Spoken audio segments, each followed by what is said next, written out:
මචං උඹ තවමත් ඒ විදිහමයි බං. තව මේක අමතක කරේ නැත්තු උඹ. නෑ මචං. දැනෙන දේවල් ලැබෙන්නේ අහම්බෙල්ලු. මටත් කවුද කියන ඇහුණා. එතකොට මමත් hina වුණා. මොකද දැනුණු දේවල් මටත් ලැබිලා තිබුණු හින්දා. ඒ වුණාට මේ දවස්වල හරි ආදරෙන් ජීවිතේ ගෙවුවා. හැබැයි බං ඒ කතාව ඇත්ත කියලා හරි ලස්සන ඇස් දෙකක් මට කියලා දුන්න බං. ඒ වුණාට මචං අද උඹ මෙහෙම තනියම.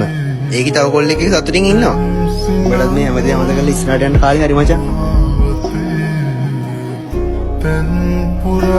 මගේ නෝනට මොකද බං?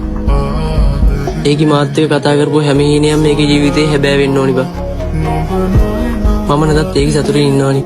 ජීවිතේදී මොනතරම් දේවල් ලැබුණත් අපිට දැනුණු දේවල් හමු වුණාට හිමි වෙන්නේ හරි කලාතුරකින් යාළුවා.